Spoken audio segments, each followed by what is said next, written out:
The world resolved from a dizzying blur into a nightmare of silk and sandalwood. One moment, she was dodging a delivery truck in downtown Seoul. The next, she was staring at the face of a stranger in a bronze mirror, a face framed by ridiculously ornate hairpins. Panic, cold and sharp, seized her. This wasn't a hospital. This was a historical drama set, and she was trapped in the body of Nancy, the infamously spoiled Consort, a character whose biography in the show's wiki page read like a cautionary tale, ending in disgrace and a cold, lonely death. "This is bad. This is a 5-alarm dumpster fire," she whispered, a voice a delicate, unfamiliar trill. Outside her chamber doors, the hushed gossip of two maids drifted in, sharp as daggers. "His Majesty is furious. Consort Arista lost the child," one began. "And everyone knows Lady Nancy was behind it," the other finished. "She was always jealous. A punishment is coming. It's only a matter of time." Arista. The name clicked. The series' cunning second female lead. A master of feigned weakness, of course. Nancy was framed. The original Nancy was cruel and stupid, the perfect scapegoat. A wave of despair washed over her. She was a modern woman who couldn't even handle office politics, let alone a palace coup orchestrated over a phantom pregnancy. From a shadowy corner of the room, a pair of intelligent, dark eyes watched her every move. They belonged to Gigi, a small, fluffy white dog that was supposedly a gift from a foreign dignitary. That inside that furry vessel was the cold, calculating mind of the emperor. A strange, recurring affliction left him trapped in this form for hours at a time, a secret known only to his most trusted eunuch. He had come here to observe the viper he was forced to call a consort, to see the triumph in her eyes after her scheme had apparently succeeded. Instead, he saw a woman pacing with frantic energy, muttering about plot armor and character arcs. She didn't look triumphant. She looked terrified. Okay, think, Nancy said to herself, running her hands through the elaborate hairdo and wincing. "I'm a villainess destined for a bad end. I can't outsmart these people. They've been playing for D chess since they were in diapers." A strange clarity settled over her. "So if I'm going down, I'm going down full." She spun around, her eyes landing on Gigi. Oblivious to the imperial presence lurking within, she simply saw a fluffy companion. "You get it, right? Fluffball, the food here is probably amazing. I should at least enjoy that." With newfound resolve, she clapped her hands. Her personal maid, Lily, entered, head bowed. "Your ladyship, prepare a feast," Nancy declared, her voice ringing with a strange, cheerful finality. "Get the royal kitchen to make everything. Sweet and sour fish, braised pork, 8 treasured duck. All of it. And bring 2 sets of chopsticks. You're eating with me."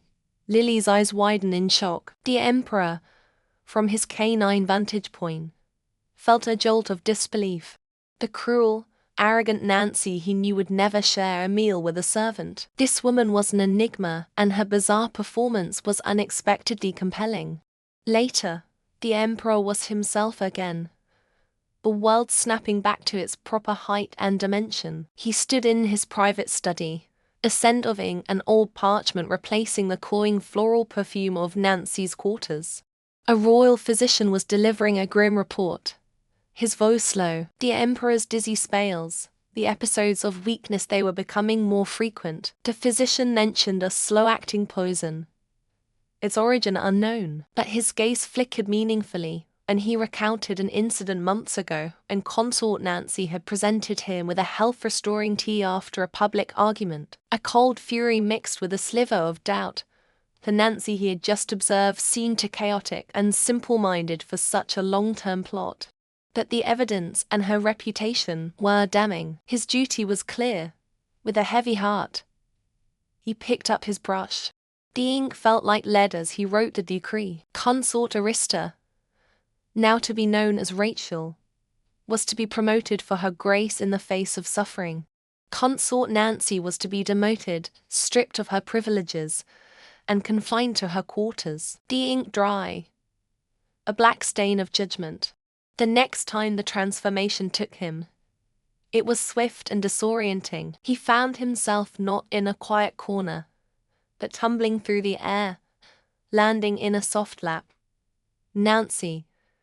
She had scooped him up and was now cradling him like a baby. "Oh, Gigi, you're back," she cooed, completely unaware of the identity of the creature she held. "You're the only one in this whole palace who isn't trying to kill me or bore me to death."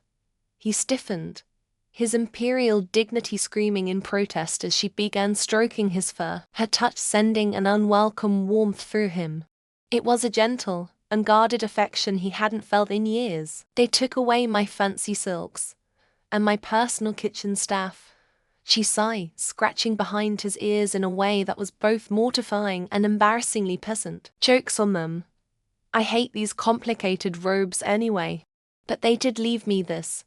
She produced a small, ridiculous-looking pink ribbon and expertly tied it into a bow on his left ear. The emperor of a mighty nation, a man whose gaze could make generals tremble, was now adorned with a pink ribbon. He could feel a phantom heat rising to his cheeks. "There," she said, holding him up to her face, her breath warm against his snout.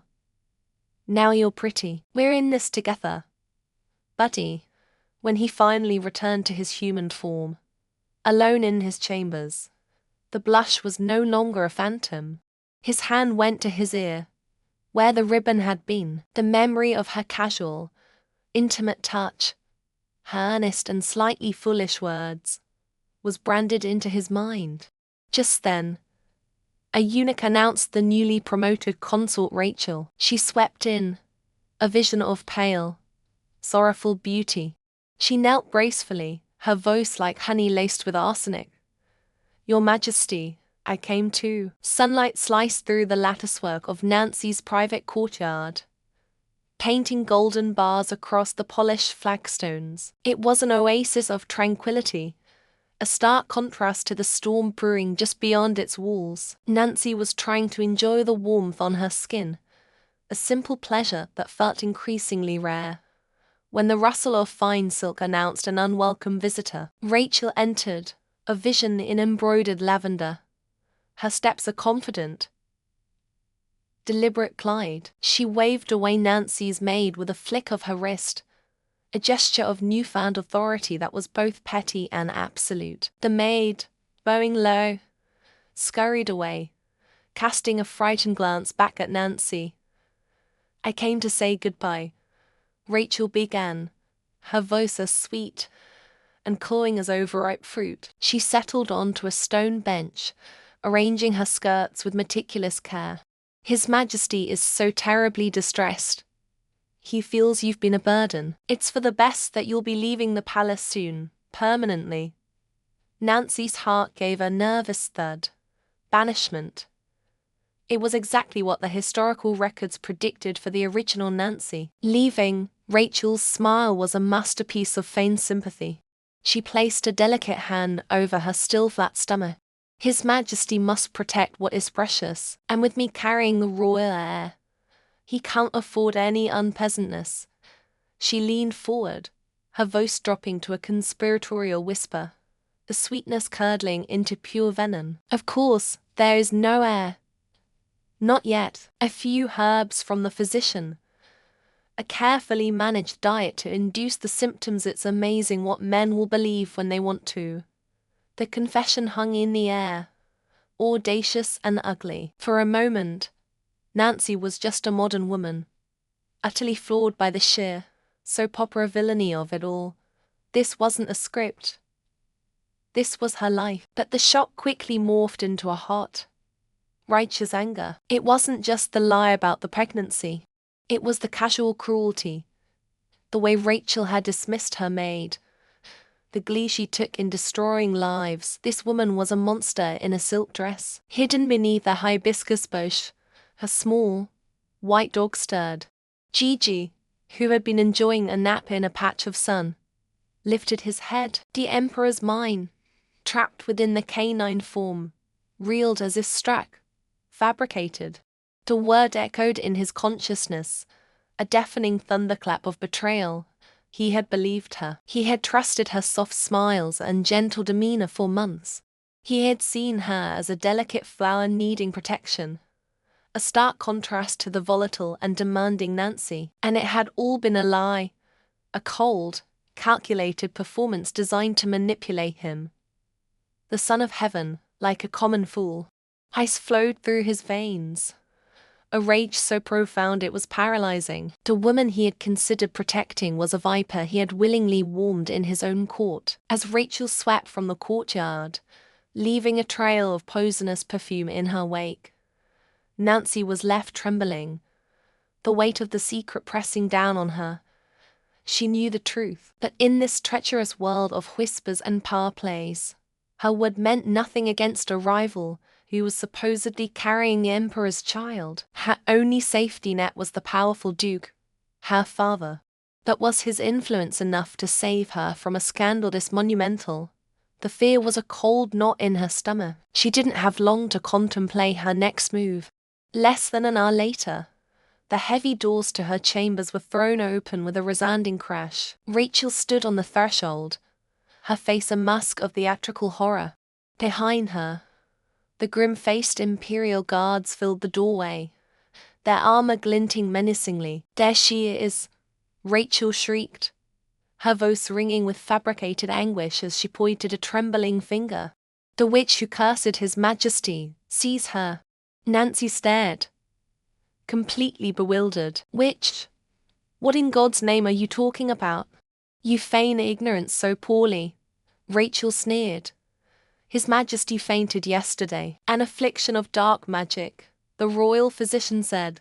"An attack on the imperial line." Without another word, the guards stormed the room.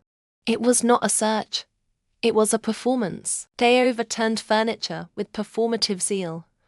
But one guard made a beeline for a large porcelain vase in the corner. He reached inside and pulled out a small, grotesque object. It was a crude doll, fashioned from straw and bound with black thread. A scrap of golden silk, clearly torn from an imperial robe, was wrapped around its torso. But its most horrifying feature was the cluster of silver needles piercing its chest, right where the heart would be. "Irrefutable proof," Rachel declared, her voice resonating with triumph. She snatched the doll from the guard and held it aloft for all to see. The maids and eunuchs gathered in the hall gasped in horror. "For the crime of high treason and witchcraft against the emperor, she will be punished." Rachel's eyes, cold and merciless, locked onto Nancy's.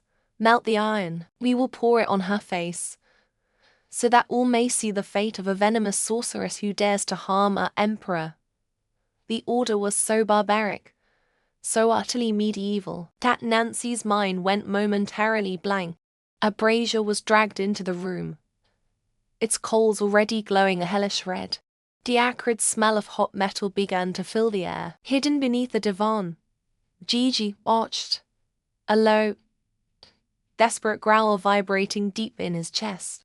The emperor saw the brazier, the ladle, the guards grabbing Nancy's arms. He was the most powerful man in the empire.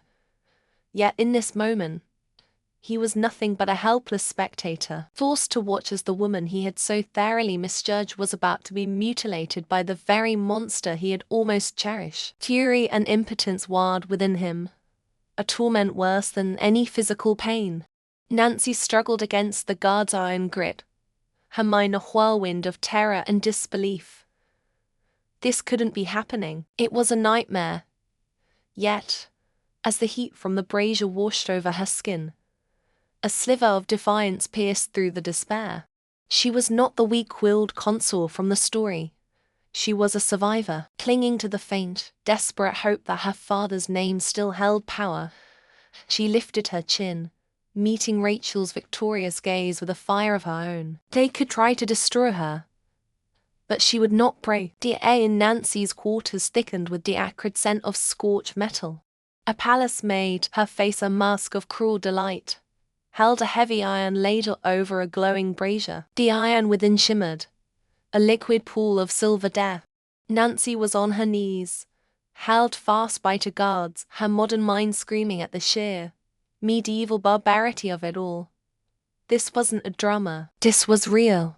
The heat washed over her face, and she squeezed her eyes shut, a single, defiant tear escaping. It was over. A clumsy, comical journey in a foreign world, ending in a horribly inventive way. Just as the maid lifted the ladle, its molten contents sloshing ominously, the ornate doors to the chamber crashed open. The force of the entrance was a physical blow, a gale of wind that extinguished half the candles and sent tapestries shuddering. The emperor stood framed in the doorway, his silk robes swirling around him like a storm. He was no longer the small, furry observer of her private moments.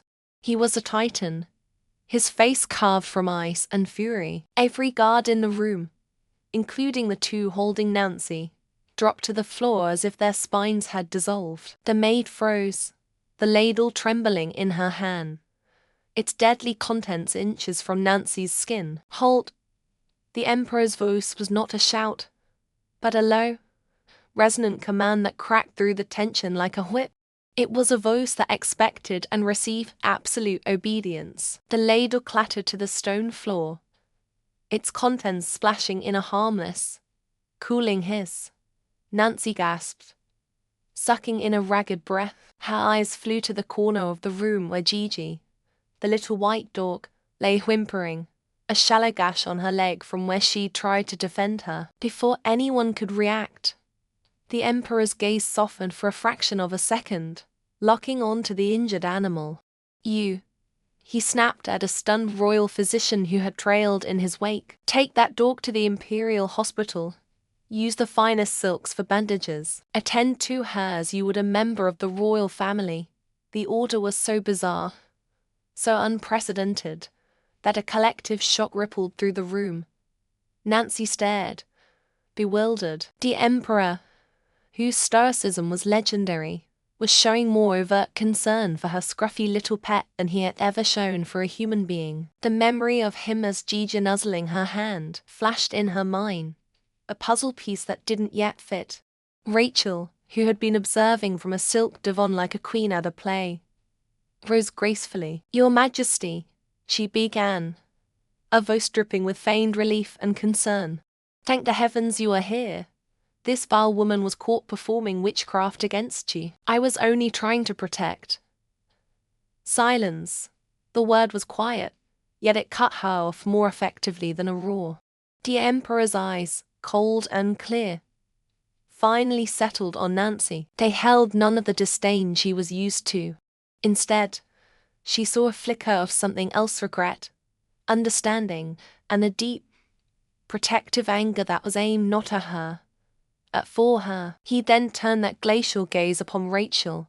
"You presented me with a doll," he stated, his tone dangerously neutral. "You claimed it was an effigy for a curse." He didn't need to say more. The accusation hung in the air, heavy and suffocating. His trust, once her greatest weapon, had not just vanished. It had inverted, becoming a finely honed blade pointed directly at her heart. "Summon the abbot from the grand temple," the emperor commanded his chief eunuch, never breaking eye contact with Rachel. "We will settle this in the audience chamber." Now, the shift in venue was a declaration. This was no longer a private matter of consort jealousy. It was an official inquest. Within minutes, the entire drama had been relocated to the vast, intimidating audience chamber. Nancy stood before the dragon throne, no longer a captive but a participant. Rachel was on the opposite side, her composure beginning to fray at the edges. The venerable abbot, a man whose placid face seemed untouched by the palace's endless intrigues, entered and bowed low. The infamous doll was presented to him on a velvet cushion. He picked it up, his long fingers examining the clumsy stitches Nancy had made, turning it over to inspect the herbs peeking out. Rachel watched him, a smug certainty on her face, What could he say?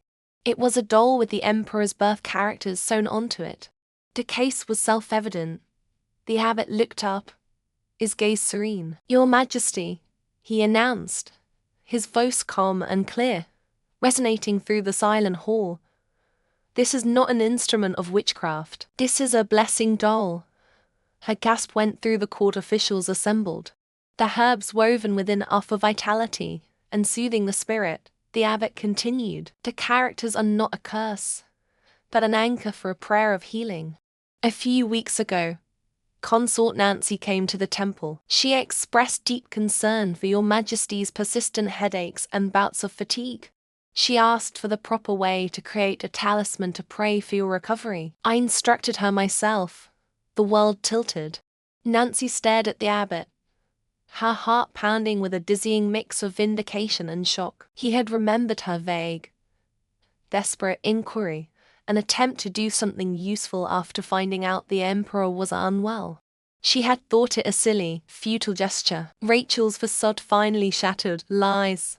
she shrieked, her voice shrill and ugly. "He is lying. They are in this together. She has bewitched him as well." Consort Rachel. The Emperor's voice boomed, silencing her instantly. "The abbot has advised this throne for 40 years. His integrity is beyond question. Yours, however, has just been proven worthless." He let the condemnation settle, a silence more damning than any punishment. Then, he took a step down from the dais, his eyes burning with a cold fire. "You did not merely lie," he said, his voice dropping to a near whisper that was somehow more terrifying. "You did not merely fabricate evidence. You passed judgment yourself. You ordered your maid to carry out a punishment of molten iron." A court recalled, this detail had not been public. The revelation of such calculated, sadistic cruelty turned every face against Rachel. It was one thing to frame a rival. It was another to gleefully enact a torture fit for the deepest hells. "A punishment," the Emperor continued, his gaze locking onto Rachel's terrified maid, who was now prostrate on the floor, for a crime that was never committed. "A blessing that was twisted into a curse." He looked from the maid back to Rachel, who had gone pale as death. He saw her for what she was, not a devoted consort, but a venomous viper he had nearly allowed to strike. All those times he had watched from the floor, hidden in a dog's body, he had seen the truth. He'd seen Nancy's genuine, clumsy kindness, her loneliness, her frustration with a world she didn't understand. And he had seen Rachel's sly manipulations, her casual cruelty disguised as grace. "The sentence you devised is fitting," the Emperor declared, his voice ringing with absolute authority. "But it has found a new recipient." He gestured to the Imperial Guard. "Take her maid. Let her feel the justice she was so eager to dispense." A piercing scream echoed through the chamber as the maid was dragged away. Rachel collapsed, her broken puppet whose strings had been cut. Her power, her ambition, her entire world had been annihilated in a matter of moments. The Emperor didn't spare her another glance. He ordered her confined to the cold palace, a sentence of slow social death from which no one ever returned. Justice was done. The chamber slowly emptied, the whispers of the court officials fading away until only two people remained under the vast, silent gaze of the carved dragons on the throne, the Emperor and Nancy. He descended the final steps and walked towards her.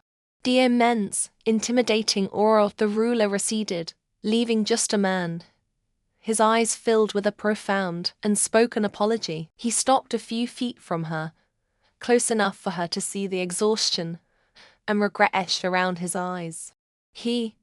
Nancy whispered, her voice hoarse, finally understanding. "Gigi, my dog, that was you."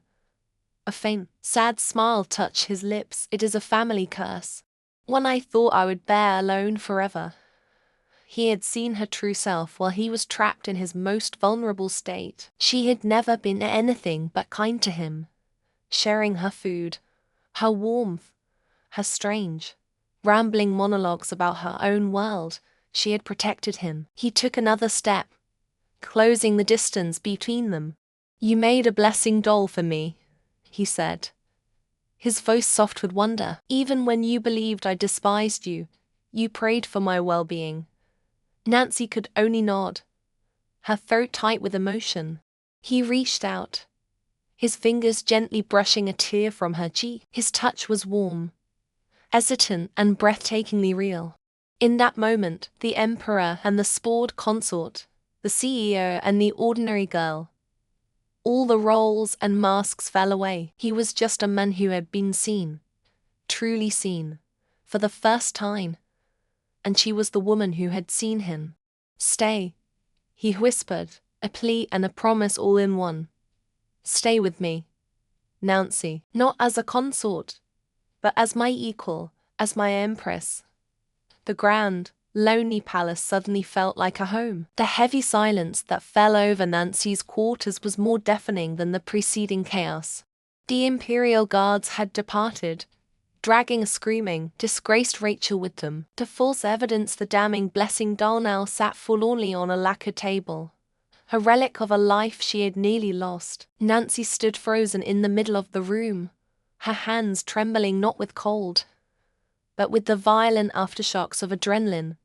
The emperor had not moved. He remained by the window, a tall, imposing silhouette against the encroaching twilight. He had been her judge, her potential executioner, and now her savior. When he finally turned, his face was unreadable, but the usual glacial distance in his eyes had thawed into something complex and searching. He took a step toward her, and she flinched, an involuntary recoil born of weeks of terror. His movement stilled. "I was wrong about you, Lady Nancy," he said, his voice a low resonance that seemed to vibrate in the floorboards. It wasn't an apology, not in the way a modern man would offer one, but it was an admission of immense weight coming from the Son of Heaven. Nancy swallowed, her throat dry. Relief washed over her in a dizzying wave, so potent it almost buckled her knees. She was safe. The thought was so profound, so utterly unbelievable, that it left no room for anything else. Then, her survival instincts kicked back in. Her gaze flickered to the doll on the table. "Your Majesty," she began, her voice still shaky, that vile object. "Please, have it removed. I can't bear to look at it." She wasn't seeking pity or gloating in her vindication. She just wanted the source of her near-demise gone, erased from her sight and her life. A problem neatly disposed of. The emperor's lips tilted in a barely perceptible smile. He'd expected tears or a dramatic declaration of loyalty. Instead, he got practical housekeeping. It was so her. He gave a sharp nod to the head eunuch, who scurried forward, gingerly wrapped the doll in silk, and vanished. "I will be dining here tonight," the emperor announced, not as a request, but as a statement of fact. Nancy's mind, which had just begun to unclench, snapped back to high alert. "Dinner. Here. With me." Panic flared. This was a reward, a sign of immense favor. But it was also a minefield. What did he like? What was she supposed to talk about? Was this a prelude to other imperial duties? While her attendants flew into a flurry of activity, Nancy wrestled with the menu. She knew nothing about him, except that he was severe, austere, and ruled with an iron fist. A man like that wouldn't appreciate extravagance. She reasoned he would see it as frivolous, a waste. Simplicity was the key. Simple was safe. When the dishes were served, the emperor stared at the table. A small bowl of plain rice congee, a plate of steamed bok choy with a whisper of garlic, and a simple clear broth. It was the meal of an ascetic monk, not an emperor. It was, by all measures, an insult. Yet, he wasn't insulted. He was fascinated. He looked from the Spartan meal to Nancy, who was watching him with anxious, hopeful eyes. He finally understood. She wasn't trying to slight him. She was trying to please him based on her perception of his character, a perception he had carefully cultivated. No other woman in the palace would have dared. They would have ordered a feast. A grand display of phoenix-carved melons and braised abalone to flaunt their status. Nancy had ordered porridge. He picked up his spoon. Nancy, taking his silence as approval, eagerly began to eat, her relief palpable. She savored the simple food with a genuine pleasure that belied its plainness, her cheeks flushing with warmth. The emperor barely ate. He just watched her, the same way his canine alter ego had watched her find joy in a discarded meat bun in the palace gardens. He was seeing the same person, resilient and unpretentious, finding contentment where others would only find lack. The meal concluded and the true test began. Servants entered to clear the table and prepare the chamber for the night. They unfolded thick, silk-filled quilts onto the large, ornate bed. Nancy's heart began to hammer against her ribs. This was it. The moment every consort was supposed to dream of, and the one she, a 21st century woman trapped in a historical drama, had been dreading. This isn't a business merger, she thought hysterically. It's a hostile takeover of my personal space. As the emperor approached, his outer robes now shed, leaving him in soft, white silks, Nancy's mind raced. She couldn't do it. She couldn't just climb into bed with a man she barely knew, emperor or not. Her body wasn't a political tool. Your Majesty, she stammered, pressing a hand dramatically to her forehead. I suddenly feel quite unwell. The ordeal of the day, I fear a sudden malaise has overcome me. It was the worst acting of her life. She was practically winking. He stopped, his gaze sharp. He saw right through her flimsy excuse. He saw the panic in her eyes, the rigid set of her shoulders. He could command her. He could dismiss her fears as irrelevant. It was his right. But the image of her, so genuinely terrified, warred with his imperial authority. He thought of the little dog he became, and how she had never commanded it, only offered it kindness. With a quiet sigh, he walked to the bed, but not to her side. He pulled back the covers on the opposite edge, leaving a vast, neutral territory between them. Then we will simply rest, he said, his voice unexpectedly gentle. Sleep. No harm will come to you here. Nancy stared, utterly stunned. He was letting her off the hook. He was respecting her boundary, a concept that probably didn't even have a word in this era. Overwhelmed with a new, more potent wave of relief, she quickly scurried into her side of the bed, turning her back to him, her body as stiff as a board.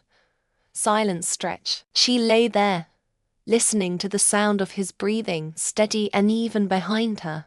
The immediate threat was gone. Her pragmatic mind started churning again. Okay. He's a gentleman, phew. But wait, am I being an idiot? This is the ultimate security detail. One night with him could secure my position for life. Should I roll over? A little accidental touch. Is this a test? Her modern morals and her desperate need for survival were locked in a brutal cage match inside her head. A frantic, muffled knock at the door shattered the quiet. A eunuch's panicked voice came from outside. Your Majesty, an urgent matter from Lady Rachel's palace. She has taken a turn for the worse. Nancy's blood ran cold. It was a poor desperate, last-ditch attempt to pull him away, to reclaim his attention. The emperor didn't even rise. His voice cut through the door, sharp and cold as ice. Her ladyship will be attended by the royal physicians. Do not disturb me again. The silence that followed was absolute. He had made his choice. He had chosen her. Here, in this room, over the drama and machinations of his other consorts. He had drawn a line in the sand, and she was on the right side of it. After a long moment, he rose from the bed. I'm going to speak to my personal guard, he said softly. I will return. The moment the door closed behind him, Nancy let out a breath she'd been holding in a massive, gusting sigh. The coast was clear. The tension of the entire day, the accusation, the fear, the dinner, the bedroom standoff finally receded. And with its retreat, a familiar, primal urge surfaced. Hunger. The congee had been an appetizer at best.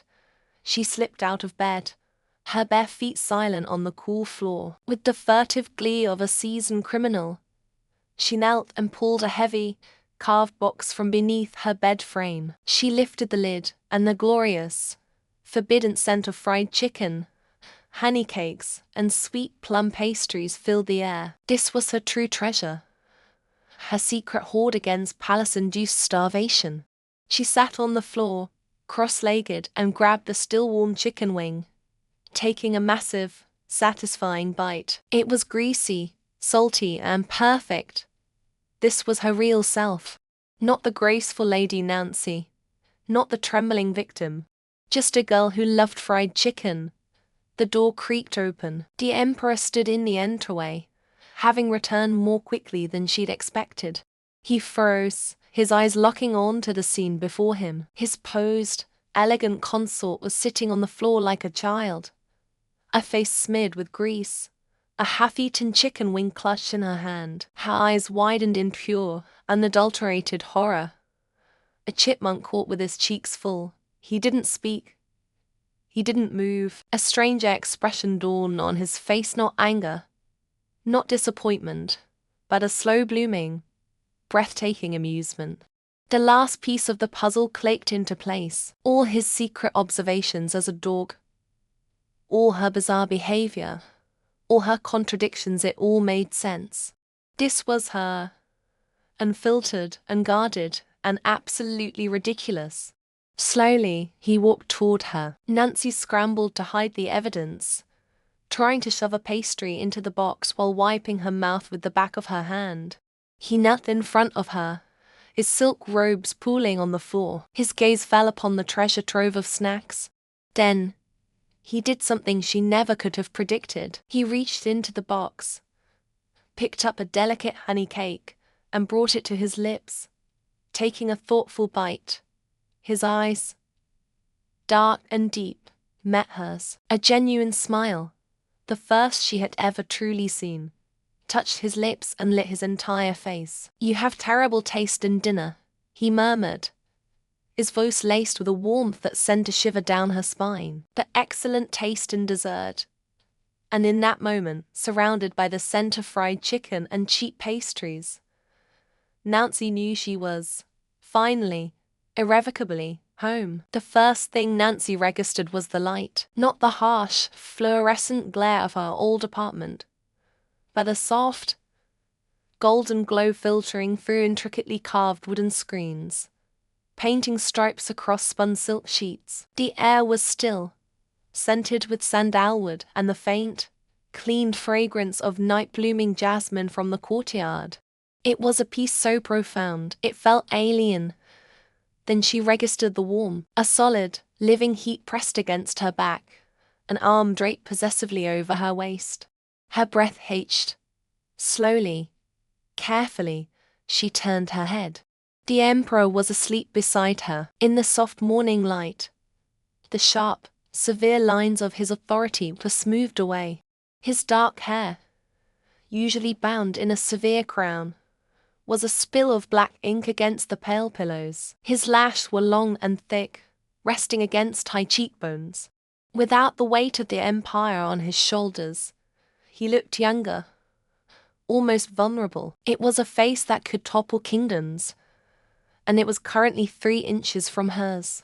Her mind, still foggy with sleep, struggled to process the timeline, the accusations, the rival consort's venomous lies, the Emperor's sudden, shocking defense of her, the late-night conversation that had bled into exhaustion, and then this. He had simply stayed. No grand pronouncements, no formal decree.